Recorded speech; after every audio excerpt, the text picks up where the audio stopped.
सभी का फिर से हार्दिक स्वागत करता हूं एक और बार स्टूडेंट फरमाइश पे। दोस्तों आज 10 अगस्त है, 10th ऑफ अगस्त है और आज आप सबको पता है दोस्तों कि आज कईयों ने आज IBPS RRB क्लर्क का एग्जाम दिया होगा और कई लोगों का अपकमिंग शिफ्ट्स में या अपकमिंग डेज में आपके एग्जाम्स होंगे। तो दोनों के लिए काफ़ी इंपॉर्टेंट वीडियो है। आप अगर दे चुके हो तो इस वीडियो को सुनिए क्योंकि एग्ज़ाम रिव्यू जानना अच्छा है और प्रिपरेशन जो है वो आगे आने वाली डेज में कैसे करनी है उसके बारे में हमको पता होना चाहिए। और जो एग्ज़ाम देने वाले हैं उनको भी सुनना चाहिए बिकॉज उनको ये पता होना चाहिए कि आज का डेट कैसा रहा, क्योंकि जिस एग्ज़ाम को आप लिख रहे हो पता तो होना चाहिए। सबसे पहले तो मैं ये उम्मीद करता हूँ कि आप लोगों ने वो जो टाइप ऑफ क्वेश्चंस होता है, मतलब क्वेश्चन के वेरिएंस यानी कौन से क्वेश्चन क्या कितने मार्क्स के पूछे गए हुए थे, वो सारे के सारे हिसाब किताब आपके सामने होगा, आपके दिमाग में भी चल रहा होगा। अभी बात करते हैं दोस्तों ओवरऑल आज के दिन का एनालिसिस के बारे में। मैं आप सभी को बता देता हूँ। सबसे पहले मैं आपको बता दूं कि मैंने जो रिव्यूज़ कलेक्ट किया हुआ है उसके आधार पे मैं अपना एक पर्सनल ओपिनियन दूंगा। अगर आपको अच्छा लगता है तो लाइक करिए, अच्छा नहीं लगता है तो क्या अच्छा नहीं लगा कमेंट करके बिल्कुल बताइएगा। सबसे पहले मैं आप सभी को बताना चाहता हूं, आज सुबह सुबह मैंने एक वीडियो डाला, दिल खुश हो गया। वो इसलिए डाला क्योंकि जो रिव्यूज़ मिले, फर्स्ट शिफ्ट था, ताज़ा सुबह सुबह की बात थी, लोगों ने एग्ज़ाम दिया और जैसे ही वो वापस आए उनका ये कहना था, मैक्सिमम लोगों का ये कहना था कि वी क्रॉस्ड 78+, यानी 78 तो शायद मैक्सिमम लोगों ने कर दिया होगा फर्स्ट शिफ्ट में अगर आपका एग्जाम था और आपकी प्रिपरेशन अच्छी थी तो। मतलब 75+ मान के चलिए कि लोगों ने अच्छा सेफ अटेम्प्ट्स को रखा होगा, ठीक है।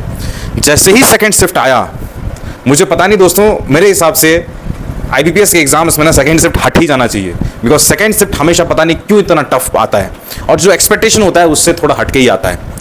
सेकेंड शिफ्ट में कहानी ये रही कि रीजनिंग तो लोग बना दिए जैसे तैसे करके, लेकिन क्वांट की बात करूं दोस्तों तो क्वांट में लोगों की अटेम्प्ट्स गिर गई। वो गिरा भी इसलिए क्योंकि क्वेश्चन स्क्रॉल करना पड़ रहा है और जो डेटा इंटरप्रिटेशन पूछा गया हुआ था थोड़े लंबा क्वेश्चंस था, यानी लंबे क्वेश्चंस थे, थोड़ा इंटरप्रेट करना it was little bit difficult, lengthy paper और उसमें भी ऐसा कि थोड़ा कैलकुलेटिव, तो फिर ये ना टोटल आपकी अटेम्प्ट्स को गिरा देती है क्योंकि 2 ही सेक्शन है और उसमें भी अगर क्वांट अगर हार्ड आ जाता है तो फिर आप समझ जाइए दोस्तों कि रीजनिंग अच्छा करने वाले भी उनके जो ओवरऑल अटेम्प्ट है वो गिर जाता है। तो यहाँ पे अटेम्प्ट जो उतना नहीं देखा गया, 70, 72, 73 ऐसे ही देखा गया जो अच्छे प्रिपरेशन करके गए हुए थे, ठीक। और जैसे ही तीसरा शिफ्ट आया तो कुछ लोगों का ये कहना है कि रीजनिंग खुला, हमने 13 मिनट में रीजनिंग खत्म कर दिया, बाकी 12 मिनट रेस्ट कर रहे थे क्योंकि सेक्शन आप उसको टाल नहीं सकते हो, सेक्शन को आप स्विच नहीं कर सकते हो। तो 13 मिनट में रीजनिंग खत्म, 12 मिनट का रेस्ट और फिर से जो अभियान था क्वांट को करने का वो और फिर से डिफिकल्ट पूछा गया। यानी रीजनिंग तो एक तरफ आपको टाइम ज़्यादा देके इजी पूछा जा रहा है, जो कि हम ये सोच रहे थे अगर टाइम ज़्यादा दिया गया है तो फिर हो सकता है कि रीजनिंग को टफ बनाया जाए, बट ऐसा कुछ हुआ नहीं। रीजनिंग उल्टा लोगों ने अच्छा कर दिया, लेकिन क्वांट वही बात सेकेंड शिफ्ट में जो था वही चीज़ फिर से दोहराई गई। तो ये ओवरऑल सिनारियो की मैं अगर बात करूँ मैं आप सभी से, तो थर्ड शिफ्ट में भी अटेम्प्ट जो हैं वो 68, 66, 69, 70 तक पहुंचा है जो अच्छे प्रिपरेशन करके गए हुए थे। अब सवाल ये खड़ा होता है कि आज के दिन को मैं कैसे एनालिसिस करूं। आज के दिन को मैं एनालिसिस इस तरीके से करूंगा कि आप आज के दिन पे कट ऑफ को डिसाइड नहीं कर सकते हो बिकॉज आपके शिफ्ट एक अपने में ही एक एग्जाम है, एक अलग ही एग्जाम है जो नॉर्मलाइजेशन होकर एक अलग आउटकम आएगा, ठीक है।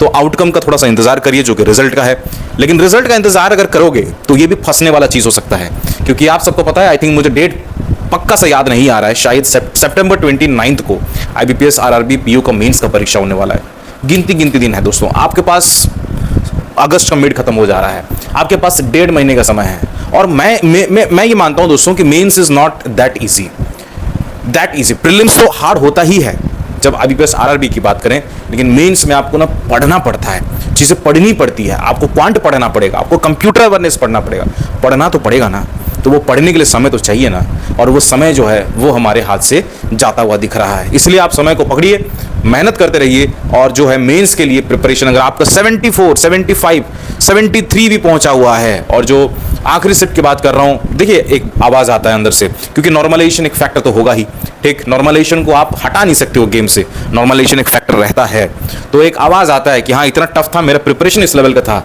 फिर भी मैं 72 बनाए हो ना, लेकिन मेरा पार हो जाएगा, मुझे विश्वास है क्योंकि नॉर्मलाइजेशन मेरा 75 आ जाएगा। तो ये आवाज़ आ रही है तो you should be preparing for mains exam क्योंकि समय जो है वो आपके पास बिल्कुल भी नहीं है, ठीक। आप प्रिपरेशन कर रहे हो, बिल्कुल आप गाइडली का मॉक टेस्ट सब्सक्रिप्शन प्लान उठा के पढ़ लो। मैं गाइडली का इसलिए रिकमेंड करता हूँ, ये जो देख रहे हो जो कितनी टफनेस आ रही है, अब ये जो टफ आएगा, आप टफ प्रैक्टिस करके जाओगे तो आपको ईजी लगेगा। इसलिए आंख बंद करके गाइडली का मॉक टेस्ट सब्सक्रिप्शन प्लान ले लो, सारी चीज़ें आपको दिख जाएगा, सारी चीज़ें आपको दिख जाएगा। मेरा कूपन कोड लगा देना SFY12 और आपको और एक्स्ट्रा 12% ऑफ दिख जाएगा। पहली बार अगर आप वीडियो देख रहे हो तो सब्सक्राइब बिल्कुल कर लेना, ये आपके लिए काफ़ी इंपॉर्टेंट चैनल है। मुलाकात करता हूँ दोस्तों, अगर आपने प्रिपरेशन कर रहे हो ना, और सब्सक्रिप्शंस में जाना, यूट्यूब के नीचे सब्सक्रिप्शंस रहता है, आप देखना कि आपने क्या क्या सब्सक्राइब कर रखा है। उसमें कोई नाच गाना वाला वीडियो आता है ना, उसको डिलीट करिए और इस चैनल को सब्सक्राइब कर लीजिए, क्योंकि आपको अपने प्रिपरेशन बकेट में ना ये चैनल को भी डाल दीजिए, क्योंकि आपको कहीं ना कहीं किसी न किसी रूप में तो आपको हेल्प मिलेगा ही। मैं मुलाकात करता हूँ आप सभी से नेक्स्ट वाले वीडियो पे, तब तक ले जय हिंद, जय भारत, शब्बा खैर, लव यू, अपना शेयर का बिल्कुल ध्यान रखिएगा दोस्तों।